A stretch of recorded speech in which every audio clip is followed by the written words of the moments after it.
मित्रों नमः संस्कृताय। अलंकारों के व्याख्यान का एक क्रम चल रहा है। इस क्रम में आज हम स्वभावोक्ति अलंकार को पढ़ेंगे। स्वभावोक्ति अलंकार यह यूपी पीजीटी के भी पाठ्यक्रम में है। यूजीसी नेट जेआरएफ अन्य राज्यों के असिस्टेंट प्रोफेसर आरपीएससी विभिन्न पाठ्यक्रमों में यह अलंकार समाविष्ट है। और आप जितना भी अलंकार देखते हैं उन सभी अलंकारों में अर्थालंकारों में सबसे सरल अलंकार है।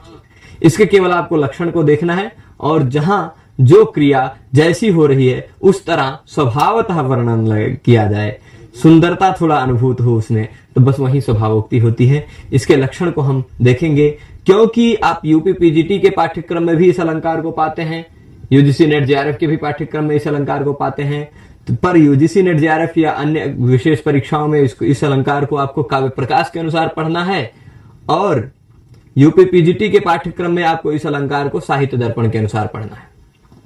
तो आप फिर कंफ्यूज हो जाते हैं कि क्या पढ़ें, कहां से, थोड़ा गड़बड़ हो जाता है, लक्षण भूल जाते हैं। इसलिए मैंने दोनों को एक साथ यहां रखा है। आप पहले यहां काव्य प्रकाश के अनुसार उसका लक्षण देखेंगे, एग्जाम्पल देखेंगे, यहाँ साहित्य दर्पण के अनुसार उसका लक्षण देखेंगे, एग्जाम्पल देखेंगे। दोनों को एक साथ कर लेने से यूपी पीजीटी में दोनों में है तो दोनों एकदम अच्छे से तैयार हो जाएगा। दोनों में समन्वय भी बैठा लेंगे, समन्वय स्थापित कर लेंगे, उदाहरण भी देख लेंगे। और विशेष बात यह है कि इसमें एक चीज आपको नहीं याद रखना है कि इसके कितने भेद हैं। कुछ कुछ अलंकारों में भेद के बारे में याद रखना पड़ता है, जैसे उपमा में साहित्य दर्पण 27 बताता है, काव्य प्रकाश 25 बताता है, वो भेद इत्यादि इसमें नहीं याद रखना, क्योंकि भेद की चर्चा देख लीजिए, स्वभावोक्ति के भेदों का वर्णन ना तो साहित्य दर्पण में है, स्वभावोक्ति के भेदों का वर्णन ना तो काव्य प्रकाश में है। बस स्वभावोक्ति क्या कह दिया है, इसका लक्षण बताएंगे। थोड़ा सा जूम करके पहले काव्य प्रकाश जी को दिखा देते हैं, फिर उसके बाद आपको साहित्य दर्पण जी को दिखाएंगे। काव्य प्रकाश जी थोड़ा बड़े हो जाओ, ज्यादा बड़े हो गए। स्वभावोक्तिस्तु डिंभादेह सक्रिया रूप वर्णनम। स्वभावोक्ति क्या है, डिंभ इत्यादि। डिंभ मतलब होते हैं छोटे छोटे बच्चों को डिंभ कहते हैं, बच्चे हो गए, डिंभ इत्यादि, डिंभ इत्यादि कह दिया। अब छोटे बच्चे खेलते रहते हैं, कभी कुछ करते हैं कभी कुछ करते हैं, उसको देखने में सुंदरता लगती है, अच्छा लगता है, अलंकार लगता है। तो इसे डिंभ इत्यादि, आदि कहा है। आदि से आप कुछ भी ले सकते हैं, पशु पक्षी के बच्चे हो गए, पशुओं के बच्चे हो गए, हाथी घोड़े हो गए, ये सब के उनके भी सब अच्छे लगते हैं, वो अपनी क्रिया। तो उनकी जो क्रिया है, स्वाभाविक क्रिया है, स्वाभाविक जो स्वरूप है, उसका वर्णन जहां पर होता है वहां स्वभावोक्ति होती है। ठीक है, डिंभ इत्यादि यानी अब छोटा बच्चा उसका भी हो गया, या पशु पक्षियों का हो गया, हाथी घोड़े का हो गया। यहां जो उदाहरण दिया है इन्होंने, ये एक क्या है, एक तुरंग है, एक घोड़े का वर्णन किया गया है, अश्व का वर्णन किया है। वह उठा है और जमीन को खुर से खोद रहा है। वो जैसा कुछ बढ़ा चढ़ा के नहीं, जैसा वैसे स्वाभाविकतः वर्णन किया जाता है। यहां भी क्या कहेंगे, साहित्य दर्पण में इसके लक्षण को देख लेते हैं। तो साहित्य दर्पण में इसका आप लक्षण देखेंगे, स्वभावोक्तिर दुरूहार्थ सक्रिया रूप वर्णनम, यहां भी है, सक्रिया रूप वर्णनम यहां भी है। दोनों में समानता दिख रही है आपको। सक्रिया रूप वर्णनम यहां भी दिख रहा है, सक्रिया रूप वर्णनम यहां भी है। मतलब स्वाभाविक क्रिया, स्वाभाविक स्वरूप का वर्णन जहां पर होता है वहां स्वभावोक्ति होती है। पर यहां इन्होंने डिंभ इत्यादि कह दिया, मतलब बालक बच्चे इत्यादियों की, यहां कह दिया दुरूहार्थ। बस खाली इतना अंतर कर दिया लक्षण के शब्दों में, और कुछ नहीं है। पर अंतर नहीं है, स्वभावतः अर्थ में कोई अंतर नहीं है। ठीक है, अब देख लीजिए उदाहरण यहां पर क्या है, ये यहां भी क्या कह रहे हैं, वो अपने पूंछ पटक रहा है। लांगूलेन, लांगूल पूंछ को कहते हैं। लांगूलेन क्षितितलम, भूतल को, पूंछ से भूतल को असकृत यानी अनेक बार वो अभिहनन कर रहा है, पूछिए मार रहा है जमीन पे। ठीक है, और फिर दारयन अग्रपद्भ्याम, आगे के पैर से खोद रहा है। अग्रपद्भ्याम, आगे के दोनों पैरों से जमीन को खोद रहा है। ये क्या है, किसी पशु की स्वाभाविक क्रिया का वर्णन है ना। आत्मन्येवावलीय, अपने आप में ही छिप रहा है। और द्रुतमथ गगनम प्रोत्पतन विक्रमेण, और द्रुत मतलब शीघ्र ही, तुरंत, फिर आकाश में उछल जा रहा है, फिर छिप नीचे आ रहा है, फिर आकाश में उछल जा रहा है। स्फूर्जद हुंकार घोषा, प्रतिदिशम अखिलान द्रावयन्नेश जंतु कोपाविष्ट प्रविष्ट प्रतिवन मरुणो छून चक्षु तरक्षु। यहां तरक्षु का तात्पर्य क्या होता है? साहित्य दर्पण में किसी एक प्रकार कोई एक पशु है शायद, कोई उसको जो कोप के कारण अरुण उच्च, अरुण मतलब लाल आंखों वाला हो गया है, वह आ गया है, कोप से प्रविष्ट हो गया है। तरक्षु का तात्पर्य शायद घोड़ा ही होता है या पता नहीं।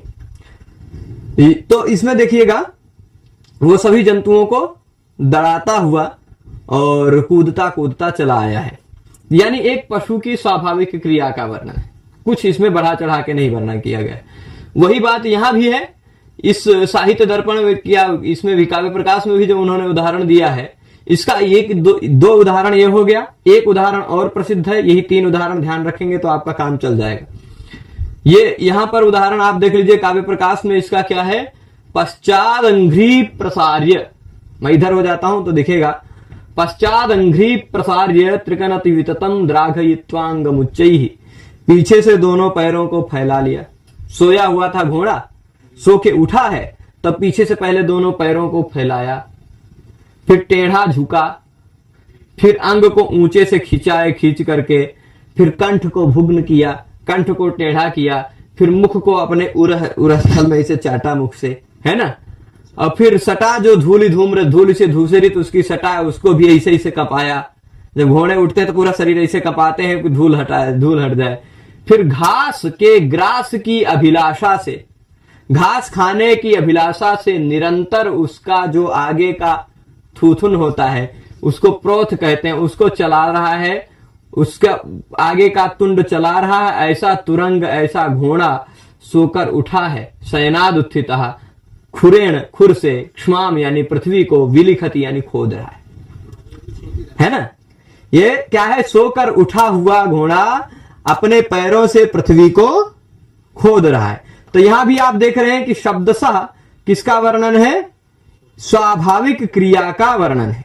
ठीक है, स्वाभाविक क्रिया का कहीं भी अगर वर्णन होता है तो वहां पर स्वक्रिया रूप वर्णनम जहां पर होता है वहां पर स्वभावोक्ति अलंकार होता है। ठीक है, यहां क्या है? ये जो पहले तरक्षु था, यह तरक्षु का तात्पर्य होता है व्याघ्र, बाघ। ठीक है, यहां बाघ है, यहां घोड़ा है, यहां नहीं व्याघ्र, मैं शब्दकोश में देख रहा हूं, वहां बाघ भी कहते हैं, और नेकड़े बाघ भाषा में भी नेकड़े बाघ भी कहते हैं, लकड़बग्घा भी कह सकते हैं। तरक्षु शब्द का व्याघ्र भी कोशों में अर्थ दिया है और लकड़बग्घा भी अर्थ दिया है। तो अब देख लीजिए यहां पर क्या है? ये एक घोड़े की सोकर उठे हुए घोड़े की स्वाभाविक क्रिया का वर्णन किया। यहां क्या है? बाघ के या लकड़बग्घे एक जानवर है जो हिंसक है, उसकी स्वाभाविक क्रिया का वर्णन किया गया। ठीक, कि वो कैसे उछल के गगन में आता है, फिर जंतुओं को डराता हुआ पैरों से आगे को खोज रहा है, आगे के पैरों से, और फिर कोप से आकर प्रविष्ट हो गया है वन में।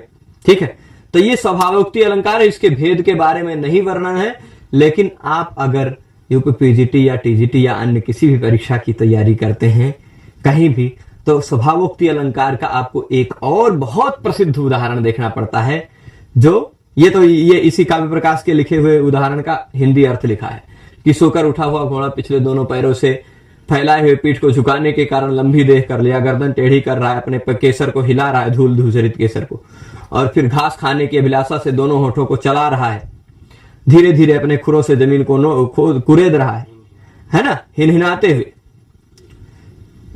तो ऐसा वो स्वाभाविक क्रिया का वर्णन है, इसलिए स्वभावोक्ति अलंकार है। आप एक यह सबसे प्रसिद्ध उदाहरण स्वभावोक्ति अलंकार का, अभिज्ञान का यह उदाहरण जरूर ध्यान रखिएगा। इसमें स्वभावोक्ति है, 1-2 बार परीक्षा में आया हुई है। ग्रीवा भंगाभिरामम मुहुर्न पतति चंदने बद्ध दृष्टि पश्चार्धेन प्रविष्ट शरपतन भयात भूयसा पूर्व कायम दर्भैरर्धावलीढैः श्रम विवृत मुख भ्रंशिभिः कीर्णवर्त्मा पश्योदग्र प्लुतत्वाद व्यति बहुतरम स्तोकमुर्व्याम प्रयाति। अभिज्ञान शाकुंतलम के शुरुआत में ही प्रसंग में है, जब दुष्यंत बाण लेके पीछे पीछे चल रहे हैं, उनके आगे कृष्णसार यानी मृग दौड़ रहा है। कृष्णसार हो सकता है, मृग की कई प्रजातियां होती हैं, आप जानते होंगे शायद मृग की कई बहुत सारी प्रजातियों में चितकबरा होता है और ये बहुत ऊंचा उछलता है, बहुत ऊंचा उछलता है। ये आपको बता दें, हम अगर हैं रास्ते में तो उछल के हमको पार करके भी जा सकता है। बहुत ऊंचा उछल लेता है, अपनी हाइट का तिगुना चौगुना उछल जाता है वो। ठीक है, कौन?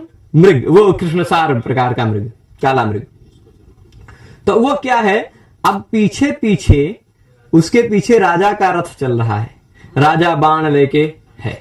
ऐसी चित्र आप मान में बनाइए और फिर देखिए इसका अर्थ। वह अपने ग्रीवा को भंग करके, ग्रीवा मतलब गला, उसको भंग करके बार बार पीछे देख रहा है कि पिछवा आ रहे हैं कि नहीं आ रहे हैं, हम पिछाड़ दिए कि नहीं पिछाड़ दिए। तो ग्रीवा भंग करके अभिराम मतलब बार बार पीछे भी देख रहा है, मुहुः अनेक बार। अनुपतति, अनुपतति मतलब जो अनुपतन कर रहा है, जो पीछे आ रहा है, अनुगच्छन कर रहा है, अनुगमन कर रहा है। अनुपतति स्यंदने, स्यंदन मतलब कहते हैं रथ को। तो अनुपतति स्यंदने, पीछे आ रहे रथ में, मुहुः बद्ध दृष्टि, बार बार उसकी दृष्टि बांधी हुई है। भाई स्वाभाविक बात है, अगर आप किसी भी मृग को या किसी भी पशु पक्षी के पीछे पड़े हुए हैं तो बार बार घुमर के आपके पीछे देखेगा। तो वही चीज है, वो अपने गले को मोड़ करके बार बार अनुपतति स्यंदने बद्ध दृष्टि, पीछे दौड़ रहे स्यंदन में उसकी दृष्टि बंधी हुई है, बंधी हुई है मान लो। अब दृष्टि बंधी होना मतलब क्या है, उसका नजर वहां से हट नहीं रही है, हट नहीं रही, उसी पे दृष्टि है, गला टेढ़ा करके और भगे जा रहा है आगे। ठीक है, और शर पतन भयात, बाण ना उसके शरीर पर गिर जाए, शर के पतन के भय से, भूयसा पश्चार्धेन पूर्व कायम प्रविष्टा, शरीर को इतना सिकोड़ लेते हैं कि जैसा लगता है कि पिछड़ा भाग अगले भाग में घुस गया है ना। हिरण रहेगा बड़ा लेकिन शरीर को सिकोड़ देगा, ऐसा बटोर लेगा कि पीछे का भाग जैसे लगता है पीछे के आधा भाग पूर्व कायम, काय के आधे भाग में, शरीर के आधे भाग में सिकोड़ के घुस गया है, प्रविष्ट सा हो गया है। पश्चार्धेन, पीछे के आधे भाग से, पूर्व कायम, शरीर के पूर्व के आधे भाग में प्रविष्ट सा हो गया है। किस लिए? बाण न गिर जाए, शर पतन भयात। अच्छा, और फिर जब वह रथ देखा है उसने पहली बार, तो उससे पहले हिरण क्या करते हैं, जंगल में घूमते दर्भ खाते रहते हैं, है ना। तो वह जो थोड़ा सा मुंह में दर्भ लिया था, हो सकता है आश्रम का मृग था, तो आश्रम में दर्भ ढेर सारा घास काट करके भी रख देते हो, उसमें से उठाया ही था कि तब तक दिख गया, तो ढेर सारा मुख में। अब वो दौड़ रहा है, दौड़ेगा तो थोड़ा हाफा भी आएगा, श्रम भी होगा। तो श्रम यानी दौड़ने के श्रम से, दौड़ने के थकान से मुख खुलेगा, मुख खोल के भी सांस लेगा। दौड़ते समय आप नाक से सांस कम लेते हैं, मुख से ज्यादा लेते हैं, है ना। तो श्रम के कारण मुख अगर विवृत हो गया मतलब खुल गया, श्रम के कारण विवृत मुख से, खुले हुए मुख से जो भ्रष्ट हो गए, गिर गए, क्या मुख में दर्भ लेके दौड़ रहा था, घास खाने ही दौड़ा था, तब तक आ गया। तब मुख से उसके घास गिरा और उससे मानो रास्ता बनता जा रहा है, घास से किरण वर्तमान मतलब रास्ता में बिखरा हुआ है। और देखो, ये सूत ने बोला है दुष्यंत से, देखिए उदग्र प्लुतत्वात्, क्योंकि बहुत ऊंचा कूदने के कारण, बहुत ऊंचा कूदता है, इसलिए यह हिरण वियति मतलब आकाशे बहुतरम, अधिकतर आकाश में चल रहा है, पृथ्वी में कम चल रहा है। स्तोकम मतलब कम। भाई दौड़ते हैं तो क्या है कि दौड़ेंगे तो हो सकता है पृथ्वी में ज्यादा चलेगा, लेकिन हिरण क्या है, उछलेगा, यहां से उछलेगा तो 5 मीटर आगे, फिर वहां से तुरंत उछलेगा 5 मीटर आगे, तो ऐसे उछल आकाश में ज्यादा चल रहा है, जमीन में कम चल रहा है। वियति बहुतरम स्तोकमुर्व्याम प्रयाति। आपने कालिदास जी के इस पद्य के आधार पर अगर इसके अर्थ समझे होंगे तो आपके सामने ऐसे दौड़ते हुए हिरण का चित्र छप गया होगा। तो ये स्वभावोक्ति है, कोई ना किसी प्रकार की अतिशयोक्ति है, ना किसी प्रकार की विशेषोक्ति है। एक प्रकार से किसी पशु पक्षी या किसी बच्चे की स्वाभाविक क्रिया इत्यादि का वर्णन जहां होता है वहां स्वभावोक्ति अलंकार होता है। इसके भेदों की कोई परिचर्चा नहीं की गई है, तो स्वभावोक्ति अलंकार के इस पाठ में इतना ही रखेंगे। केवल लक्षण आप ध्यान रखिएगा। स्वभावोक्तिर दुरूहार्थ स्वक्रिया रूप वर्णनम, साहित्य दर्पण के अनुसार स्वभावोक्तिस्तु डिंभादेह स्वक्रिया रूप वर्णन काव्य प्रकाश। सक्रिया रूप वर्णनम जहां होता है वहां कौन सा अलंकार होता है? स्वभावोक्ति। उदाहरण आप लांगुलेनाभिहत्य, इस ये उदाहरण साहित्य दर्पण के अनुसार, और उसके बाद ग्रीवा भंगाभिरामम में अभिज्ञान शाकुंतलम का उदाहरण, इसको भी याद रख सकते हैं। और ये इसके क्या कहते हैं, काव्य प्रकाश के अनुसार इसका उदाहरण जो था पश्चाद अंघ्री प्रसार्य त्रिकनति विततम द्राघयित्वांग मुच्चे, वो भी याद रख सकते हैं। ठीक है, ये तीन ही उदाहरण है। इस पाठ में इतना ही रखते हैं, इधर केवल दुरूहार्थ है, इधर केवल डिम्भादि है। ठीक है, तो सामान्यतः इतना ये हमने स्वभावोक्ति अलंकार में देखा। इसके बाद किसी और अलंकार के पाठ के साथ फिर आप सबसे मिलेंगे। तब तक के लिए धन्यवाद। नमः संस्कृताय।